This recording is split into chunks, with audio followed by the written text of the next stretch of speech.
বলুন তো বাবারা, জগতে গৌরকে পেলে কি আর কোনো কিছু পাওয়ার বাকি থাকে? কোনো কিছু পাওয়ার আশা থাকে? কোনো কিছু পাওয়ার বাঞ্ছা থাকে? পেয়েছিল। বাস্তব প্রমাণটা কি? পেয়েছিলেন আমার গৌর হরিকে। তিনি গৌর হরিকে পেয়ে তার সমস্ত রাজ ঐশ্বর্য বাড়ি গাড়ি সকল কিছু চিরজনমের মতো পরিত্যাগ করে হেলা ভরে অশ্রদ্ধায় তিনি গৌর হরির চরণকে শুধু সম্বল করেছিলেন। তিনি কে? তিনি আর কেহ নন গো মা, তিনি হলেন সনাতন প্রভুপাদ। সনাতন প্রভুপাদ তার যত ছিল সম্পদ, অর্থ, রাজ ঐশ্বর্য সকল কিছু পরিত্যাগ করে তিনি গৌর হরির চরণকে আশ্রয় করেছিলেন। প্রেম ছে বলো নিতাই গৌর হরি বল, হরি বল, হরি বল।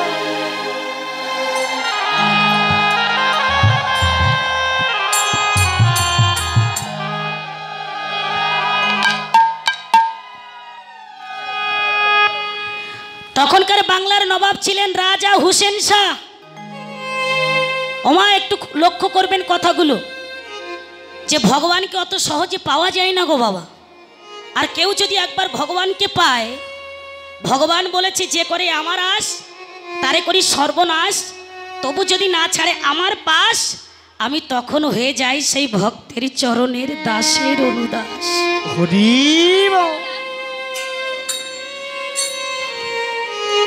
তাই গৌর হরিকে পেয়ে আজকে সনাতন প্রভুর কেমন দশা হলো দেখুন। তখনকার বাংলার নবাব ছিলেন রাজা হুসেন শাহ। তাহার রাজত্বে তিনি প্রধান সেনাপতিত্বে বরণ করেছিলেন বাবা, প্রধান সেনাপতি। তাহলে তার সেনাপতি যিনি হন তার অনেক সম্পদ থাকে, অর্থ থাকে, অনেক টাকা পয়সা ধন সম্পদ থাকে। তিনি কি করলেন?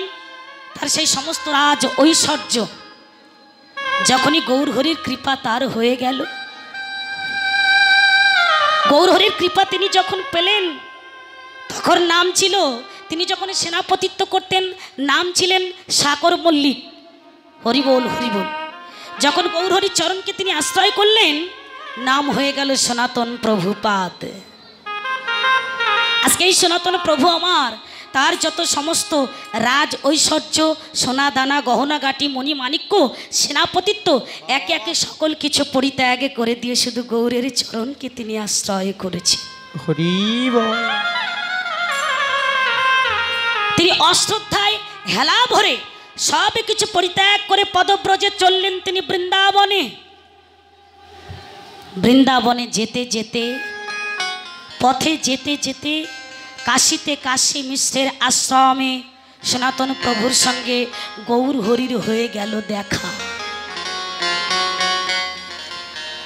যখন গৌর হরির সঙ্গে দেখা হয়ে গেল সনাতন প্রভু তখন কি করলেন? যখন গৌর হরির সঙ্গে দেখা হলো, মহাপ্রভু সনাতন প্রভুকে দেখে বলছে, সনাতন তুই এসেছিস? তুই এসেছিস? জিজ্ঞাসা করছেন। তো সেই যখন এলি, তাহলে এত দেরি করে কেন এলি? এত দেরি করে কেন এলি? হঠাৎ করে মহাপ্রভু সনাতনের দিকে তাকিয়ে লক্ষ্য করে দেখলেন তার কাঁধে একটা কম্বল আছে বাবা। তখন ডেকে বলছে, ও সনাতন, সনাতন তোর রাজ ঐশ্বর্য বাড়ি গাড়ি স্থাবর জঙ্গম তোর সকল কিছু সোনা দানা গহনগাটি রাজ আভরণ মণি মুক্তার মালা সকল কিছু পরিত্যাগ করতে পেরেছিস, আর সামান্য কি একটা কম্বলের মায়া তুই পরিত্যাগ করতে পারিস?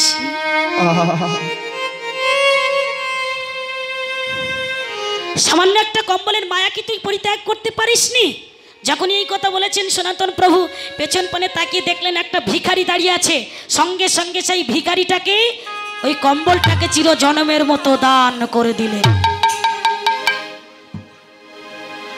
দান করে দিয়ে গঙ্গা থেকে স্নান করে এসে মহাপ্রভুকে 3টি প্রশ্ন জিজ্ঞাসা করলেন, প্রভু বলো আমি কে, কি আমার পরিচয়, আর কেন এত তাপের ত্রয়? শুধু সনাতন প্রভুর জিজ্ঞাসা নয়, এটা আমাদের সকলের জীবনের জিজ্ঞাসা, সকলের প্রশ্ন যে আমি কে। মানুষ কুলে জন্ম নিলেই কি তাকে মানুষ বলা যায়? মানুষ হলেই কি কখনো সে কৃষ্ণ সেবায় লাগতে পারে? মানুষে জন্মালে কি সে কৃষ্ণ সেবায় লাগে? হরিবল হরিবল। মানুষের শ্রেণী বিভাগ আছে গো, এক রকমের মানুষ নয়। একটা হলো দানব মানুষ, একটা মহামানুষ, আর একটা হলো দেব মানুষ। মহার দেবের সংখ্যাটা কমে গেছে, দানবের সংখ্যাটা বেড়ে গেছে বাবা। কলির জীব তোমরা, হরিবল। তা মানুষ হলেই যে মা কৃষ্ণ সেবায় লাগবে বাবা, এমন কোনো কথা নয়।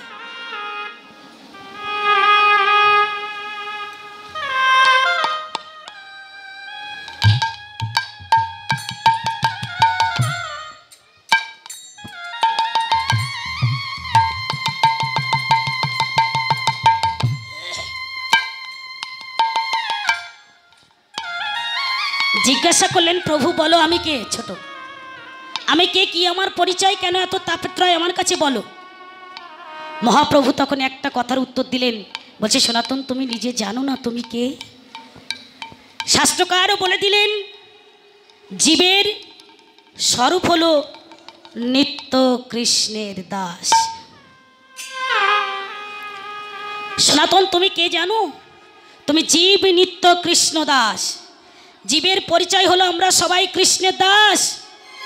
এ কৃষ্ণের দাস এ কথাটা যখন ভুলে যায় তখন কি হয়, ওই মায়াপাশ, মায়া নাগ পাশে আমরা তখন সবাই আবদ্ধ হয়ে যাই, পতিত হই সবাই মায়ার কবলে, মায়ার মহাসাগরে। হরিবোল হরিবোল।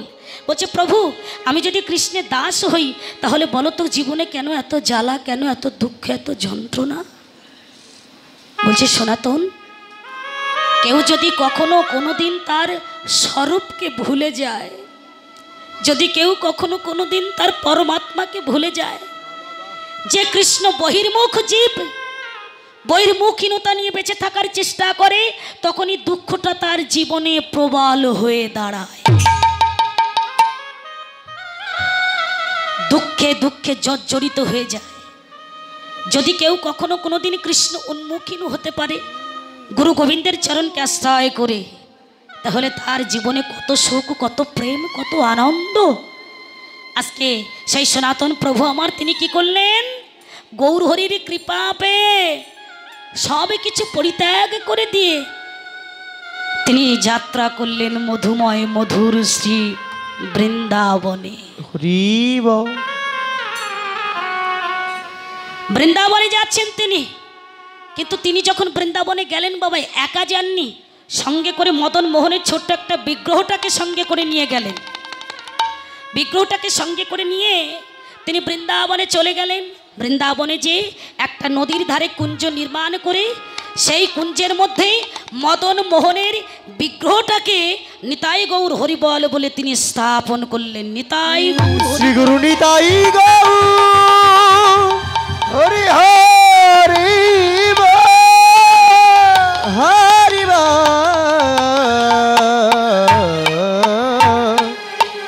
হরি। মদন মোহনের বিগ্রহটাকে স্থাপন করে সনাতন প্রভু তিনি কি করলেন, প্রত্যেকটা দিন তিনি ভিক্ষায় বেরিয়ে যেতেন, ভিক্ষা করতেন। তিনি ভিক্ষা করে করে ভিক্ষায় তিনি যা পেতেন তাই এনে মদন মোহনকে সেবা দিতেন। মাগো দিন যায় দিন আসে, মাস যায় মাস আসে, বছর যায় বছর আসে, এমন করতে করতে দেখা গেল এক সময় সনাতন প্রভু আমার বৃদ্ধ হয়ে গেছেন। তিনি বৃদ্ধ হয়ে গেছেন বাবা, তার চলার শক্তি তিনি হারিয়ে ফেলেছেন। তিনি ভিক্ষা করে করে যিনি ভিক্ষায় যা পান তাই এনে তিনি মদন মোহনকে সেবা দেন। কিন্তু আর চলতে পারেন না, তিনি লাঠির উপরে ভর করে দিয়ে যতটুকু পারেন ততটুকু তিনি ভিক্ষা করে এনে মদন মোহনকে সেবা দেন। দুঃখের বিষয়টা কি দেখুন বাবা, আজকে সনাতন প্রভুপাদের কেমন অবস্থা হলো।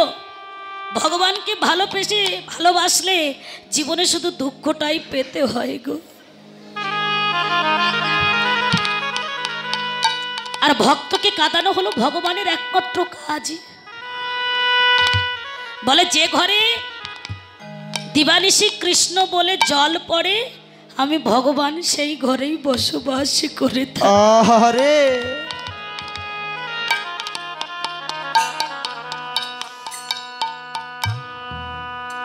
সনাতন প্রভু বাবা আর চলতে পারেন না, তিনি যত দূর পারেন তত দূর যে ভিক্ষা করে করে মদন মোহনের জন্য খাবার জোগাড় করেন। কিন্তু কয়েকটা দিন হয়ে গেল, আজকে সনাতন প্রভু আমার ভিক্ষায় শুকনো রুটি ছাড়া তিনি আর কিছু পান না। মা ভালো করে শুনবেন কথাগুলো, দেখুন ভগবানকে পেলে কি করে ভক্ত। কখনো কখনো সময়ে ভগবান ভক্তকে ভয় পায় বাবা, সে যদি ভক্তের মতো ভক্ত হয় ভগবানের কাছে। ভিক্ষায় শুকনো রুটি ছাড়া তিনি আর কিছু পান না। সেই শুকনো রুটি এনে মদন মোহনকে প্রত্যেকটা দিন তিনি সেবা দিতে লাগলেন। প্রতিটা দিন তিনি সেবা দেন, হরিবল তিনি সেবা দিতে লাগলেন। হঠাৎ করে একদিন মদন মোহন সনাতন প্রভুকে স্বপ্নে আদেশ দিলেন, রাতের বেলা ডেকে বলছে, সনাতন সনাতন। বলছে আমি যার শুকনো রুটি খেয়ে খেয়ে পাচ্ছি না রে।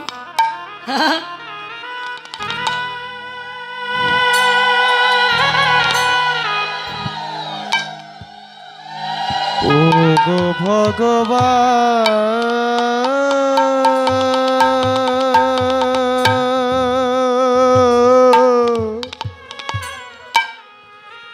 ভগবান।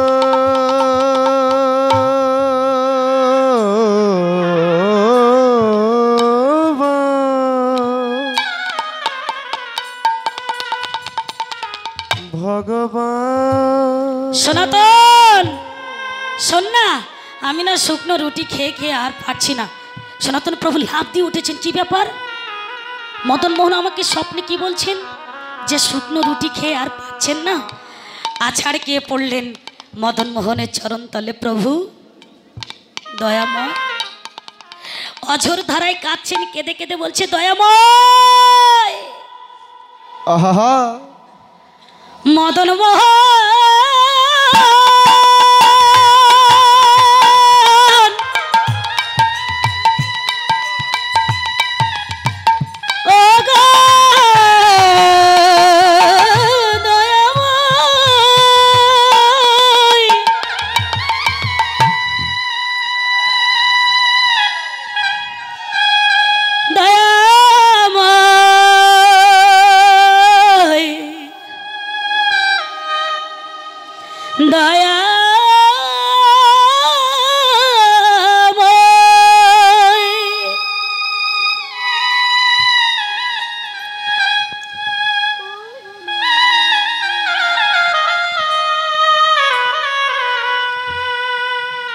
দুটো নয়ন জল ঝেড়ে দিয়ে কাঁদছেন সনাতন প্রভু। কেঁদে কেঁদে বলছে, দয়াময় আজকে স্বপ্নে তুমি আমাকে এ কেমন আদেশ দিলে প্রভু?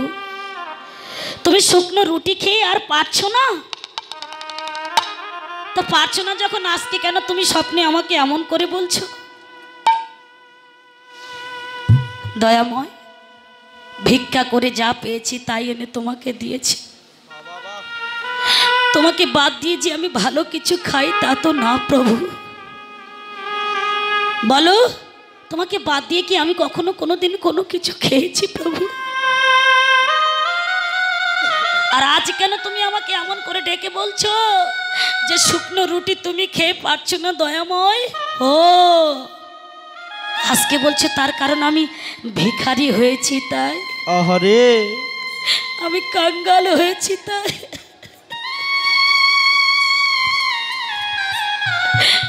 আমি মানুষের দুয়ারে দুয়ারে ভিক্ষা করে খাই তাই? কেন দয়াময় কেন বলো? মদন মোহন যখন আমার কত শত টাকা ছিল, কত সম্পদ ছিল, আমার বাড়ি গাড়ি ছিল, কত স্বর্ণ থালায় থরে থরে রাজভোগ সাজানো ছিল, কই তখন তো একটা দিনের জন্য আমাকে বলনি ডেকে, ওরে সনাতন তুই আমাকে ভালো কিছু খেতে দে।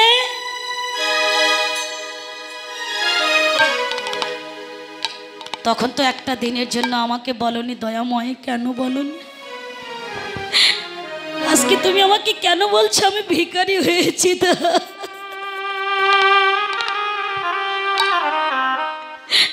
আমি কাঙ্গাল হয়েছি বলে আজকে তুমি আমাকে ডেকে বলছো।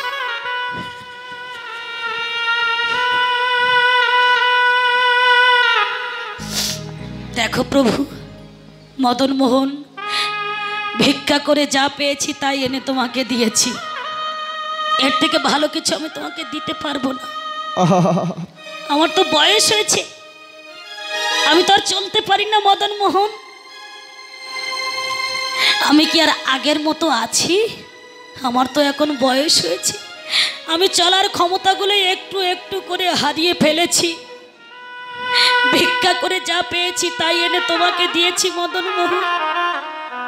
শোনো, ভিক্ষা করে যা পেয়েছি তাই তোমাকে দিয়েছি। দেখুন ভক্তের অন্তরে কতটা অনুরাগ।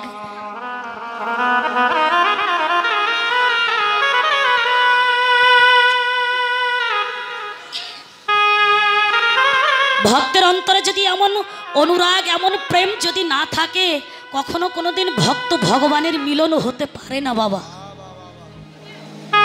কোনোদিন হতে পারে না। শোনো, এবার অনুরাগটা দেখুন। বলছে শোনো মদন মোহন, তোমাকে একটা কথা বলি, ভিক্ষা করে যা পেয়েছি তাই এনে তোমাকে দিয়েছি, এর থেকে ভালো কিছু আমি তোমাকে দিতে পারবো না, এর থেকে ভালো কিছু তোমায় দিতে পারবো না। তাই এ যদি তোমার ভালো লাগে তাহলে তুমি আমার কাছে থাকো, আর যদি আমার কাছে থাকতে তোমার ভালো না লাগে তাহলে তুমি অন্য কোথাও চলে যাও।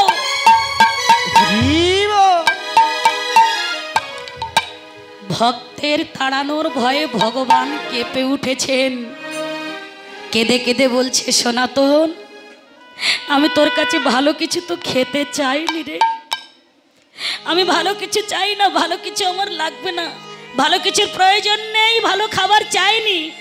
তোর কাছে আমার একটা অনুরোধ কি জানিস? তোর কাছে ভালো খাবার চাইনি, আমার ভালো কিছু লাগবে না, দিতে হবে না।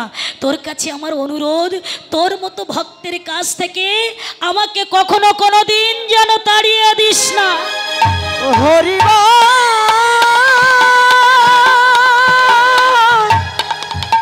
হরি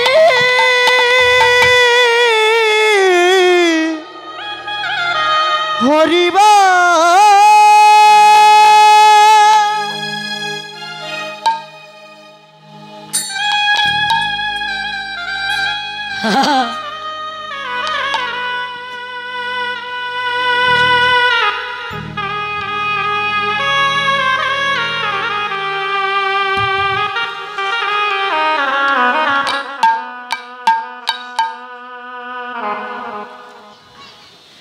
বলছে মদন মোহন, শুনেছি তুমি নাকি অখিল বিশ্ব ব্রহ্মাণ্ডের মালিক, জগত সংসারে নাকি কতজনকে কত কিছু দিয়েছ। হ্যাঁ, কতজনকে কত কিছু দিয়েছ। মদন মোহন বলছে ওরে সনাতন, আমি তো তোর কাছে ভালো কিছু খেতে চাইনি, মানে বলছিলাম কি শুকনো রুটি খেয়ে পাচ্ছি না, তো একটু লবণ তো দিতে পারিস, একটু আমায় লবণ তো দিতে পারি। সনাতন প্রভু তখন বলছে মদন মোহন, এই জগৎ সংসারে কতজনকে তুমি কত কিছু দিয়েছ, তা তোমার লবণ খেতে ইচ্ছে করেছে, নিজের লবণকে নিজেই জোগাড় করে নিয়ে একটু খেতে পাচ্ছ না দয়াময়? খাও না, একটু নিজে জোগাড় করে নিয়ে খাও। আর যখনই এই কথা বলেছে, হঠাৎ করে দেখলেন মথুরা থেকে নৌকা বোঝাই করা লবণের বস্তা নিয়ে এক সওদাগার বাণিজ্য করতে যাচ্ছেন ওই নদী দিয়ে। আর নদী দিয়ে যেতে না যেতেই ভগবানের কি ইচ্ছা হলো, মদন মোহনের কুঞ্জের সোজাসুজি সেই নৌকাটা বালুর চড়ায় আটকে গেল। একটা দিন নয়, দুটো দিন নয়, একটা সপ্তাহের বেশি অতিবাহিত হয়ে গেল, নৌকাটা কিছুতেই ছেড়ে যায় না। হঠাৎ করে একদিন ছোট্ট একটা বালক যে বলছে, ও মাঝি ভাই, তোমার তোমাদের কি হয়েছে? আজকে তোমরা এমন করে এখানে পড়ে আছো কেন? মাঝিরা উত্তর দিয়ে বলছে, খোকা তুই দেখতে পাচ্ছিস না নৌকাটা বালুর চড়াই আটকে গেছে? তখন সেই ছোট্ট বালকটা উত্তর দিয়ে বলছে, মাঝি ভাই একটা কথা বলবো। বল, কি বলবি? বলছে, তোমাদের নৌকার ভেতরে তো অনেক লবণের বস্তা, তাই এক বস্তা লবণ যদি নিয়ে এখানে মদন মোহনের আঙ্গিনা আছে যদি দিতে পারো তাহলে তোমাদের নৌকাটা ছেড়ে যেতে পারে।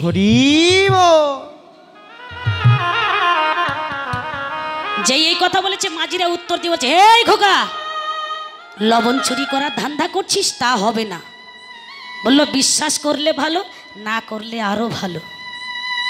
সওদাগর মশাই নৌকার ভেতর থেকে বেরিয়ে এসে বলছে, খোকা রে, আমি তো চিনি না, তা বাবা তুই আমাকে দেখিয়ে দিতে পারবি এই মদন মোহনের আঙ্গিনা কোথায়? বলছে, এসো আমার সঙ্গে। সওদাগর মশাই তখন কি করলেন, এক বস্তা লবণ মাথায় করে নিয়ে ওই ছোট্ট বালকটার হাত ধরে যখন নদী থেকে উঠে যাচ্ছিলেন, যেতে যেতে ছোট্ট বালকের পায়ে অনেক কাদা লেগেছিল বাবা। সেই কাদাটা ধোয়ার সময় পেল না, যে মদন মোহনের আঙ্গিনার সামনে দাঁড় করিয়ে দিয়ে বলছে, এই যে মদন মোহনের আঙ্গিনা, ভগবানের কাজ ভগবান করে দিয়ে অন্তর্ধান হয়ে গেছেন। সওদাগর মশাই ডাকছেন, সাধু বাবা, ও সাধু বাবা, কেউ কি আছো গো মন্দিরের মধ্যে? একবার বেরিয়ে এসো। সাধু বাবা সনাতন প্রভু লাঠির উপরে ভর করে ঠুক ঠুক করে এসে বলছে, কে গো তুমি বাবা? তুমি কে? আজকে এমন করে আমাকে ডাকছো কেন? বললো, সাধু বাবা, আমরা বাণিজ্য করতে যাচ্ছিলাম, যেতে যেতে আমাদের নৌকাটা বালুর চড়ায় আটকে গেছে, কতদিন হয়ে গেল এখানে পড়ে আছি, কিন্তু ছোট্ট একটা বালক হঠাৎ করে যে বলছে, তোমাদের নৌকার মধ্যে তো অনেক লবণের বস্তা, তো এক বস্তা লবণ যদি মদন মোহনের আঙ্গিনায় দিতে পারো তাহলে তোমাদের নৌকাটা ছেড়ে যেতে পারেনি। তাই গৌর হরি হরি।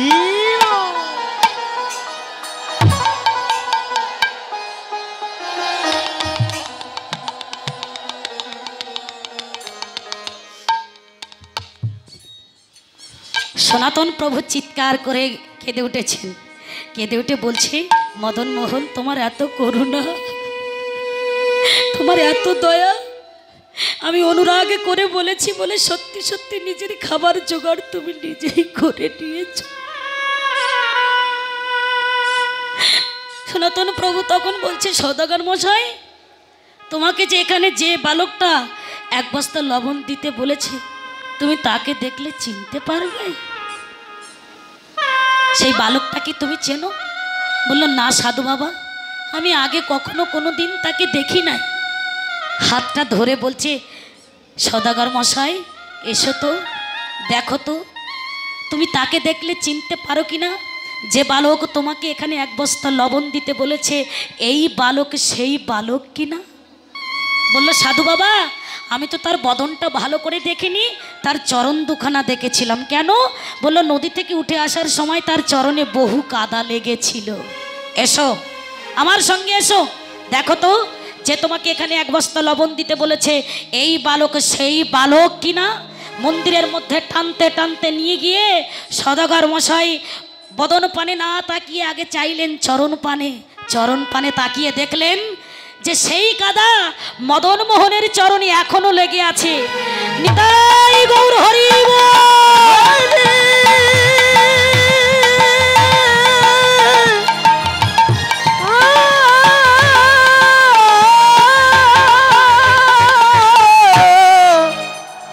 হরিবা।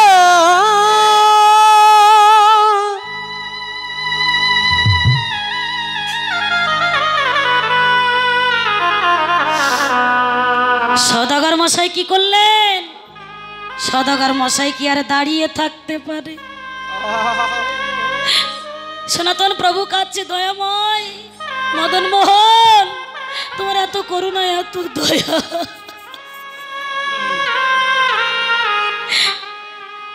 সওদাগর মশাই কি করলেন? মা লবণের বস্তা ছুঁড়ে ফেলে দিয়ে মদন মোহনের চরণ তলে আছাড়ে খেয়ে পড়লেন। আছাড় খেয়ে যখন গড়াগড়ি যায়, নৌকা থেকে তখন সংবাদ দিয়ে মাঝিরা বলছে, সওদাগর মশাই নৌকা ভেসে গেছে। ও সওদাগর মশাই নৌকা ভেসে গেছে। সওদাগর মশাই ডেকে ডেকে বলছে, ও মাঝি ভাই,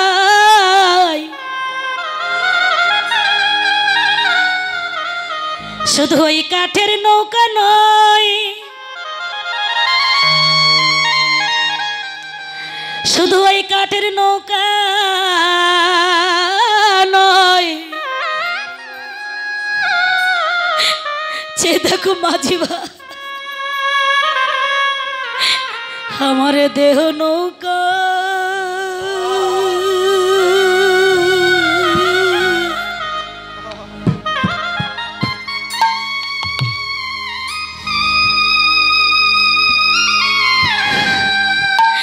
ভেসে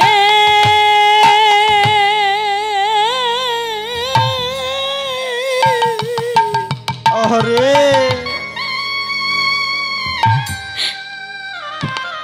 দেখো ভেসে গেছে।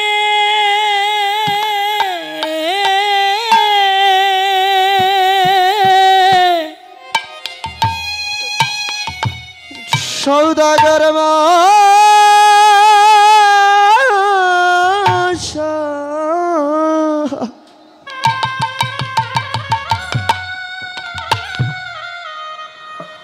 আমার দেহ নৌকা।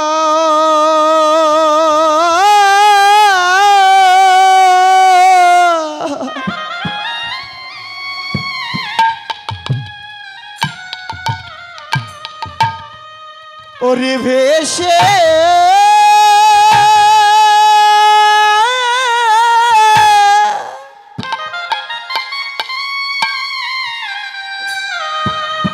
ওরে ভেসে গেছে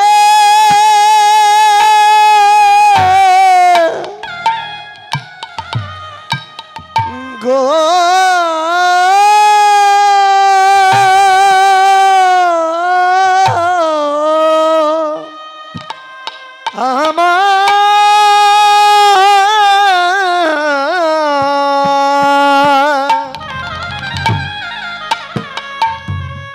আমার দেহ নৌকা।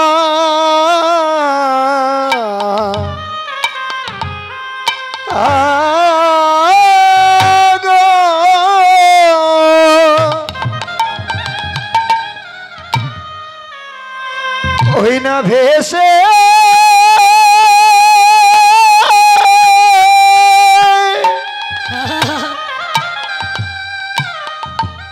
ভেসে গেছে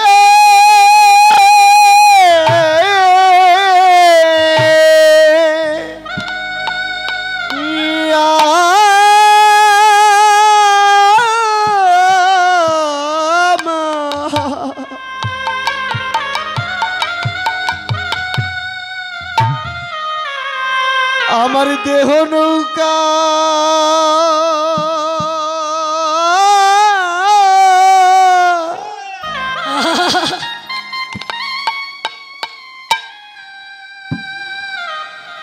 নৌকা ভেসে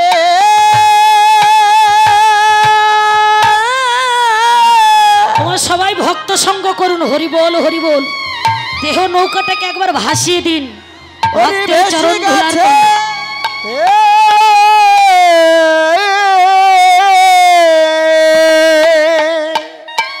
শুধু কাঠের নৌকা নয়,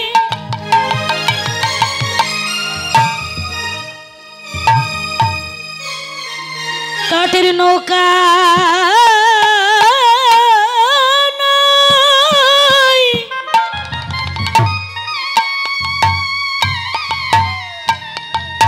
ও মদন মোহনে প্রেম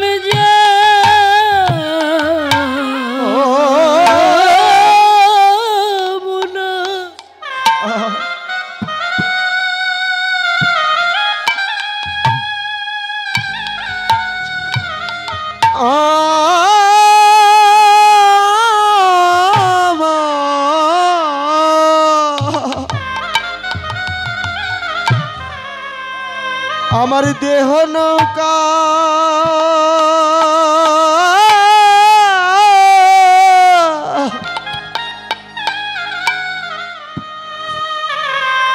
ভেসে